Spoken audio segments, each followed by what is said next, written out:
Assalamualaikum dan salam sejahtera diucapkan kepada Dr. Harifah Muhammad Noor selaku pensyarah kursus AG30803 Globalisasi dan Pembangunan serta rakan-rakan sekalian. Tajuk tugasan kumpulan kami adalah pendigitalan ekonomi semasa wabak COVID-19 dalam kalangan mahasiswa Universiti Malaysia Sabah. Saya, Siti Nur Aini binti Mishad, nombor metrik BA 19110797 akan memulakan pembentangan ini. Berikut merupakan isi kandungan pembentangan kami yang terdiri daripada pengenalan, objektif kajian, metodologi kajian, sorotan literatur, dapatan kajian dan kesimpulan. Sebagai pengenalan, sejak 1996, Malaysia telah memulakan langkah ke arah pendigitalan dengan pelancaran koridor raya multimedia. Seterusnya, langkah-langkah mengukuhkan kekuatan bidang ICT berlaku berikutan kebangkitan revolusi perindustrian keempat iaitu IR 4.0. Tambahan pula, pandemik COVID-19 juga telah memecutkan gelombang pendigitalan ini. Pada tahun 2019, subsektor ICT di Malaysia telah menyumbang sebanyak RM289 bilion ataupun 19.1 kepada keluaran dalam negara kasar negara. Sehubungan dengan itu, IR 4.0 juga menuntut perubahan dalam teknologi automasi yang secara langsung memberi kesan terhadap sektor perkhidmatan terutama dalam bidang pendidikan dan ekonomi. Justru itu, pihak universiti dan bakal graduan perlu membuat persediaan secara komprehensif di era revolusi digital untuk terus kekal berdaya saing dan merancakkan kemajuan pendidikan di samping mengukuhkan ekonomi. Seterusnya saya akan membentangkan sorotan literatur. Yang pertama iaitu temanya mengenai pengaturan tahap penglibatan mahasiswa terhadap pendigitalan ekonomi. Oleh itu, seperti yang kita tahu mengenai Information Communication Technology iaitu ICT atau dikenali sebagai teknologi maklumat dan komunikasi selalu digunakan pada setiap masa dalam pelbagai peranti. Menurut Dr. Muhammad Syam bin Syakir Ali pada tahun 2006, ICT memainkan peranan yang penting agar Malaysia mampu menjadi negara yang lebih maju melaksanakan ekonomi berasaskan pengetahuan key ekonomi. Usaha kerajaan memberi pengetahuan utama kepada pelajar dengan tujuan cerdik komputer lebih ramai. Sektor pendidikan mengutamakan kerana peralihan kritikal dalam sektor ini menjadi titik tolak kepada kecemerlangan pendidikan serta kurikulum khususnya di Malaysia pada masa kini dan pada masa akan datang. Selain itu juga terdapat pelbagai inisiatif yang telah dikembangkan di universiti fokus turut diberi kepada penceritaan penyampaian maklumat di atas talian. Sejajar dengan itu, Universiti Malaysia Sabah UMS kini giat merangka strategi dalam memantapkan penyampaian perkhidmatan melalui inisiatif sistem Smart Versi 3 atau dikenali sebagai Smart V3. Pelaksanaan usaha ini seiring dengan landscape ekosistem pendidikan semasa era digital masa kini yang mengutamakan elemen digital yang memfokuskan terhadap perkhidmatan dan penyampaian perkhidmatan yang lebih efektif. Inisiatif ini memberi dorongan kepada pensyarah dan pelajar yang untuk lebih berdisiplin.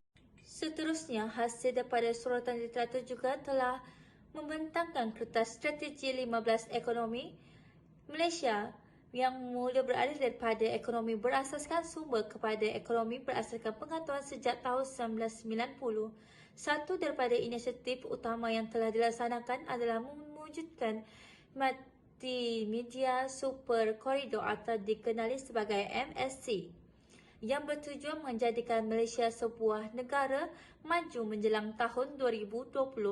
Pada tahun 2012, Plan Indo Ekonomi Berasaskan Pengetahuan KEMP telah dilancarkan untuk menyediakan hala tuju strategi bagi modal insan, sains, teknologi, penyelidikan dan pembangunan atau dikenali sebagai R&D, teknologi maklumat dan komputer ICT serta infrastruktur kemudahan yang lebih efektif pada masa akan datang. Dalam tempoh RM ke-14, tumpuan akan diberikan kepada memacu ICT dalam ekonomi berasaskan pengetahuan dengan merancangkan industri ICT daripada berasaskan penawaran kepada permintaan, penggunaan kepada pengeluaran serta pengeluaran bernilai ditambahkan rendah dengan tinggi. Usaha juga akan diambil untuk membudayakan R&D, membangunkan bakat ICT yang berkualiti tinggi, meningkatkan infrastruktur digital dan meneruskan implementasi digital. Strategi ini telah menjadi Malaysia lebih berdaya saing dalam peringkat antarabangsa global melalui meningkatkan inovasi, produktiviti, seterusnya mencapai matlamat menjadi sebuah negara yang maju dan berkualiti. Sorotan yang kedua ataupun tema yang kedua mengenai potensi penjeritaan ekonomi terhadap kehidupan mahasiswa. Pada tahun 2020 sahaja, pertumbuhan ekonomi digital telah berkembang pesat berikutan dengan pandemik COVID-19 mewujudkan perniagaan digital baharu. Seterusnya memaksa pengusaha tradisional untuk beralih kepada perniagaan dalam talian. Menyaksikan berjuta rakyat Malaysia menggunakan kaedah maya bagi keperluan e-dagang, hiburan dan juga pendidikan. Penyampaian pendidikan yang berkualiti pada tahun ini atau pada masa ini bergantung kepada ketersambungan jalur lebar di kolej kediaman pelajar atau akses kepada komputer riba ataupun komputer dan juga peranti lain seperti telefon bimbit. Usaha pendigitaan telah dilaksanakan menjadi asas kepada pembangunan masa hadapan negara pada tahun 2019. Subsektor ICT di Malaysia telah menyumbang sebanyak 2,809 bilion atau 19.1% kepada KPDN KK negara. Menurut berita pada tahun 2022 menyatakan bahawa ekonomi digital berikutan industri 4.0 ataupun dikenal sebagai 4IR dan pembangunan lestari antara potensi ekonomi bagi boleh dimanfaatkan dalam hubungan dua hal di antara negara Malaysia dan China. Perdana Menteri Datuk Seri Ismail Sabri Yaakob berkata, 3 bidang membabitkan antara potensi belum lagi diterokai secara sepenuhnya walaupun pelaburan dan perdagangan dua negara ini semakin berkembang sejak tahun 2009. Katanya lagi, China terus menjadikan rakam berniaga terbesar negara merangkumi 18.6% daripada jumlah keseluruhan pada tahun lalu. Bagi memacu transformasi digital, Malaysia pada awal tahun ini akan melancarkan inisiatif My Digital yang menjadikan sebahagian perancangan kerajaan meningkat memajukan negara dalam ekonomi teknologi berdaya tinggi menjelang tahun 2030. Seterusnya ialah metodologi kajian. Metodologi kajian merupakan beberapa kaedah kajian yang digunakan dalam sesebuah penyelidikan untuk menganalisis data dan mendapatkan hasil dapatan. Pertama sekali, lokasi kajian kami ialah Universiti Malaysia Sabah yang menyasarkan golongan pelajar sahaja. Lokasi kajian ini dipilih sangat sesuai untuk kajian ini. Kedua, ialah reka bentuk kajian. Pengkaji menggunakan kedua-dua kaedah penyelidikan iaitu secara kualitatif dan kuantitatif. Pengkaji menggunakan kaedah penyelidikan secara kuantitatif itu dengan membuat rujukan kepustakaan untuk melihat bagaimana wabak pandemik ini mampu mengubah cara hidup pelajar ke arah pendigitalan, ekonomi dan kehidupan seharian. Manakala kaedah kuantitatif, pengkaji telah mengedarkan borang kaji selidik kepada pelajar UMS yang menyasarkan sebanyak 50 orang responden untuk mengetahui tahap penglibatan dan potensi pendigitalan ekonomi terhadap kehidupan mereka semasa pandemik COVID-19 melanda. Terusnya ialah instrumen kajian.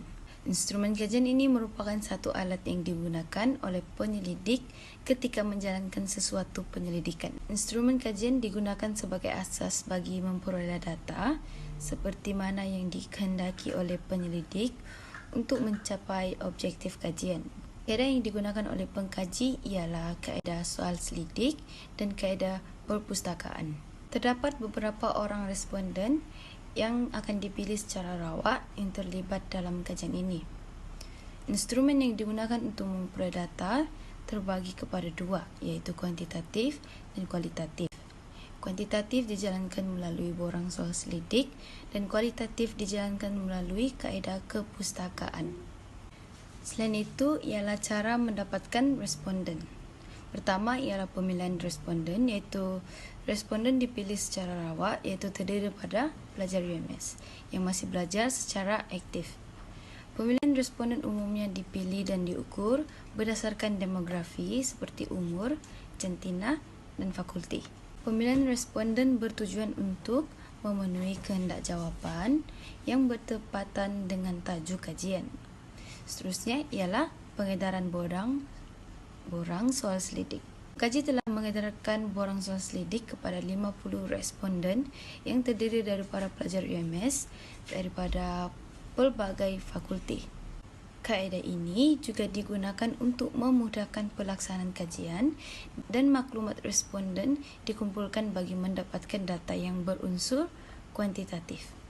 Akhir sekali adalah cara mendapatkan data atau maklumat. Cara kami mendapatkan maklumat ini dengan borang soal selidik, rujukan kepustakaan, dan cara mempersembahkan data. Seterusnya ialah dapatan kajian. Bagi dapatan kajian dibahagikan kepada 3 bahagian, yaitu mengetahui tahap penglibatan pelajar terhadap pendigitalan ekonomi, termasuklah e-hailing, perbelanjaan online, promosi produk, e-payment, dan pesanan makanan. Di bahagian kedua, iaitu potensi pendigitalan ekonomi terhadap kehidupan pelajar UMS, termasuklah perniagaan tanpa sempadan, penjanaan pendapatan tambahan, menceburi bidang baharu, dan mencetus inovasi dan gaya kerja baharu. Akhir sekali, di bahagian ketiga iaitu menganalisis kesan pendigitalan ekonomi terhadap pelajar UMS. Graf 1 menunjukkan peratusan pelajar yang sering menggunakan e-hailing untuk bergerak dari satu tempat ke tempat yang lain berbanding menggunakan bas awam. 34% atau seramai 17 orang pelajar memilih sangat setuju dan 30% yang memilih setuju, yaitu seramai 15 orang. Manakala bagi pelajar yang memilih tidak pasti sebanyak 24% dan tidak setuju seramai 6 orang responden saja. Hal ini dapat disimpulkan bahawa responden lebih banyak menggunakan perkhidmatan e-hailing berbanding menggunakan bas awam untuk ke suatu destinasi.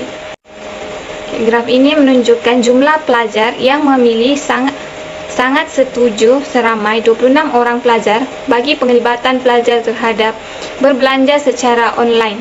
Kemudian diikuti dengan 12 orang pelajar yang memilih setuju dan hanya 9 orang yang memilih tidak pasti. Namun, terdapat 3 orang pelajar yang tidak bersetuju dengan kenyataan tersebut. Barangan dan perkhidmatan yang dijual secara atas talian menggunakan pelbagai saluran seperti media sosial atau laman sesawang WEB web dan diiklankan di dalam blog individu ataupun kumpulan tertentu adalah menarik minat pengguna melayari dan membeli barangan atau perkhidmatan yang ditawarkan oleh peniaga. Responden yang sangat setuju dan setuju dengan berbelanja secara online secara amnya disebabkan oleh pembelian melalui internet telah dipermudahkan lagi dengan pembayaran elektronik melalui perbankan dalam talian ataupun kad kredit. Hal ini memudahkan urusan pembeli yang tidak perlu masuk ke mana-mana pusat membeli belah untuk berbelanja secara fizikal. Selain itu, faktor mudah dan menjimatkan masa turut mempengaruhi individu untuk membeli secara atas talian melalui interaksi dengan paparan online. Graf menunjukkan 92% memilih untuk setuju dan sangat setuju bahwa pelajar mengiklankan produk jualan secara online berbanding pintu ke pintu. Terdapat hanya seorang pelajar sahaja yang memilih tidak bersetuju dengan kenyataan tersebut dan 3 orang pelajar yang memilih tidak pasti dengan kenyataan tersebut. Keputusan responden menunjukkan bahawa sebahagian besar responden memilih untuk mengiklankan produk jualan secara online berbanding menjual secara bersemuka, dan ini dapat dikatakan bahawa mengiklankan produk jualan secara online lebih mudah. Merujuk kepada graf, sebanyak 74% responden yang memilih sangat setuju dan setuju yang selesa dalam penggunaan e-payment berbanding pembayaran secara tunai. Manakala hanya 24% yang memilih tidak pasti dan 2% pula kurang setuju. Responden yang memilih setuju dan sangat setuju disebabkan telah menerima teknologi yang baharu dan menggunakan pembayaran secara digital dan pembayaran mudah alih dengan bantuan aplikasi pembayaran. Dengan kaedah yang lebih mudah dan cepat tanpa membawa wang tunai. Di Malaysia, e-wallet adalah gaya era digital semasa yang semakin meningkat dengan menggunakannya bagi tujuan untuk membayar bil, membayar makanan runcit, dan perbelanjaan.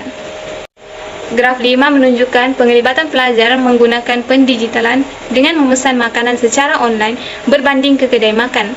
Terdapat 2 pelajar yang memilih sangat tidak bersetuju dan tidak bersetuju bahawa lebih kerap memesan makanan secara online berbanding ke kedai makan.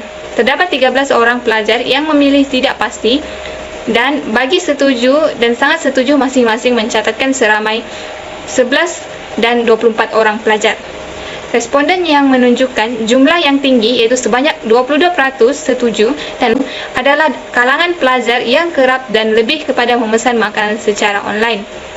Kaedah ini menjadi pilihan pengguna kerana maklumat barangan telah tersedia dalam aplikasi serta memudahkan proses interaksi antara penjual dan pembeli tanpa had masa dan sempadan geografi.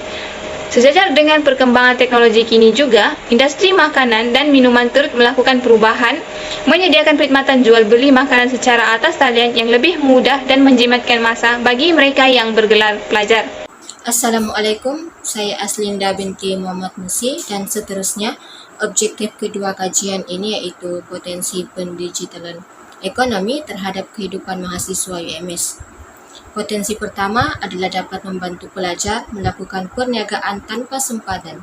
Analisis graf berikut menunjukkan potensi pendigitalan ekonomi terhadap kehidupan pelajar UMS yang membantu pelajar melakukan perniagaan tanpa sempadan. Dengan seramai 38 orang yang sangat bersetuju, 8 orang setuju manakala 4 orang sahaja memilih tidak pasti. Hal ini menunjukkan bahawa responden dari kalangan pelajar UMS ini kebanyakannya berpendapat bahawa pendigitalan ekonomi ini dapat membantu mereka dalam aktiviti perniagaan kerana kemunculan kemudahan internet dapat menyumbang kepada pelbagai alat perantaraan untuk melakukan perniagaan seperti e-dagang. Dan menurut Nur Azila 2016, faktor-faktor yang mendorong mahasiswa ini berniaga dalam e-dagang didapati bahawa faktor yang paling penting adalah kos rendah dengan diikuti oleh kemahiran internet yang ada pada mahasiswa itu sendiri. Manakala pelajar yang tidak pasti pula berkemungkinan wujud faktor penghalang iaitu kerisauan pada berlakunya penipuan dalam alam cyber yang mengancam keselamatan sekuriti atas talian. Kedua, membantu pelajar untuk menjana pendapatan tambahan berdasarkan graf sebanyak 68% bersamaan dengan 34 orang responden dalam kalangan pelajar UMS yang sangat bersetuju bahawa pendigitalan ekonomi ini dapat membantu mereka untuk menjana pendapatan tambahan manakala 26% pula bersetuju. Ramai pelajar pada masa kini yang dilihat melibatkan diri dengan aktiviti perniagaan secara online yang paling ringkas dan boleh dijalankan secara sambilan menerusi laman media sosial. Hal ini kerana peningkatan kos sara hidup di kampus dan semakin ramai pelajar yang menjalankan perniagaan atas talian untuk menjana pendapatan sambilan. Sebagai contoh, pelajar menjadi dropship sesuatu produk kecantikan dan kesihatan atas talian dengan menjual produk tersebut untuk mendapatkan komisen. Pelajar masa kini juga mempunyai kecenderungan dalam keusahawanan atas talian sebagai faktor sumber dorongan dengan adanya kemudahan teknologi kerana kemudahan teknologi menjadikan rangkaian perniagaan atas talian lebih pantas. Seterusnya, membantu pelajar menerokai pelbagai bidang secara atas talian. Graf menunjukkan peratusan pelajar dalam membantu mereka untuk menerokai penerokaan pelbagai bidang secara atas talian iaitu mereka yang memilih sangat setuju dan setuju masing-masing berjumlah 68% dan 24%, 4% pula memilih tidak pasti dan 4% memilih tidak bersetuju dengan pernyataan tersebut. Penglibatan pelajar dalam kemudahan pendigitalan ekonomi atas talian dapat menerokai pelbagai bidang secara atas talian sahaja, dan menurut Johan 2013, kemudahan ini dapat memberikan peluang kepada semua pelajar untuk meneroka, menguasai dan juga memperkembangkan pelbagai kemahiran dalam ilmu pengetahuan secara lebih berkesan dan bermakna. Pelajaran secara digital ini lebih menggalakkan kemahiran pelajar menggunakan pembelajaran digital agar pengetahuan dalam dunia alam 21 kini dapat diterokai dan seterusnya dimanfaatkan dalam bidang yang lain. Manakala bagi mereka yang tidak bersetuju pula dijangkakan tidak terdedah dengan kelebihan yang ada dalam dunia teknologi kerana kurangnya kesedaran mereka dalam penglibatan tersebut. Akhir sekali, dapat mencetuskan inovasi dan gaya kerja yang baharu.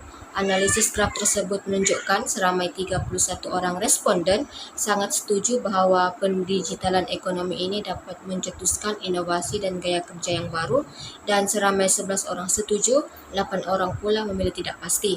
Responden yang sangat setuju dengan pernyataan tersebut dikatakan mempunyai kesedaran bahawa digital kini berupaya untuk melakukan pelbagai tugasan dengan lebih mudah, cenderung untuk melakukan tugasan yang kompleks dan juga mencabar. Menurut Agarwal 2014 pula, ia dapat mencetuskan inovasi, iaitu keberhasilan inovasi bermula daripada penjanaan ide yang kreatif, baru dan berguna daripada pekerja. Penggunaan media sosial juga dapat memupuk sikap dan tingkah laku positif dalam kalangan milenial dan seterusnya memberi hasil kerja yang lebih signifikan. Hal ini kerana penggunaan teknologi terkini dalam setiap pekerjaan memberikan hasil yang lebih baik dan lebih mudah dilakukan dengan kemudahan digital yang ada. Seterusnya, saya akan bentangkan mengenai kesan pendigitalan ekonomi. Yang pertama adalah perkembangan e-dagang khususnya dalam kalangan pelajar. E-dagang merupakan salah satu kaedah terbaik untuk menguruskan perniagaan pada zaman globalisasi kerana ianya mampu memudahkan urusan perniagaan serta perniagaan juga dapat dijalankan tanpa sempadan. Justeru itu, kewujudan e-dagang telah memberi impak besar dalam kaedah pemasaran pada masa kini, di mana ianya telah menjadi salah satu mekanisme yang membantu aktiviti perdagangan menjadi semakin pesat. Penglibatan pelajar dalam e-dagang tidak hanya tertumpu sebagai pembeli sahaja, namun begitu, kebanyakan daripada pelajar turut terlibat secara aktif dalam melakukan perniagaan melalui medium e-dagang. Keadaan ini secara tidak langsung bersesuaian dengan situasi pembelajaran pada masa kini yang menekankan kepentingan kemahiran teknologi kepada pelajar yang melibatkan pendedahan konsep keusahawanan untuk mendorong minat pelajar supaya melibatkan diri dalam perniagaan. Yang kedua, kesan pendigitalan ekonomi terhadap pelajar dapat dilihat dari segi peningkatan pendapatan. Hal ini kerana penglibatan pelajar dalam e-dagang akan mampu meningkatkan pendapatan mereka sebagai peniaga kerana akses pasaran yang tiada sempadan serta kos pengurusan yang rendah. Pembelian secara atas talian juga telah menjadi trend masyarakat pada masa kini ekoran daripada penggunaan internet yang semakin meningkat. Tambahan pula, peningkatan jumlah penggunaan internet semenjak pendigitalan ekonomi diperkenalkan telah menggambarkan potensi pasaran yang luas untuk perniagaan dalam talian ataupun e-dagang. Oleh hal yang demikian, penglibatan diri dalam e-dagang akan mampu menjana pendapatan sampingan dengan mudah serta hanya memerlukan modal yang rendah. Lebih-lebih lagi apabila produk yang dipasarkan mendapat permintaan yang tinggi dalam kalangan pelanggan. Secara ringkasnya, penglibatan pelajar dalam e-dagang secara tidak langsung bukan sahaja memberi peluang kepada pelajar untuk menjana pendapatan sampingan, malah ianya sekaligus mampu mengurangkan beban kos sara hidup yang harus ditanggung oleh mereka. Sebagai kesimpulan, pendigitalan ekonomi ini semestinya telah membawa kepada satu perubahan yang besar dalam kehidupan para mahasiswa UMS. Walaupun perubahan ini mempunyai kekurangan seperti kelewatan dalam penghantaran barangan, sindiket penipuan wang dan kekangan akses internet di kawasan pedalaman, namun tidak dapat dinafikan bahawa pendigitalan ekonomi telah menyumbang banyak hal terutama memudahkan urusan sehari-harian. Selain daripada mampu bergerak maju seiring dengan mahasiswa negara lain, mahasiswa UMS juga dapat mengembangkan kemahiran ekonomi dan lebih berdaya saing pada era IR 4.0 ini. Akhir sekali, penglibatan mahasiswa dalam e-dagang juga mampu mendedahkan mereka ke dunia keusahawanan yang mampu mengubah pemikiran serta memajukan lagi pencapaian diri mereka pada masa akan datang.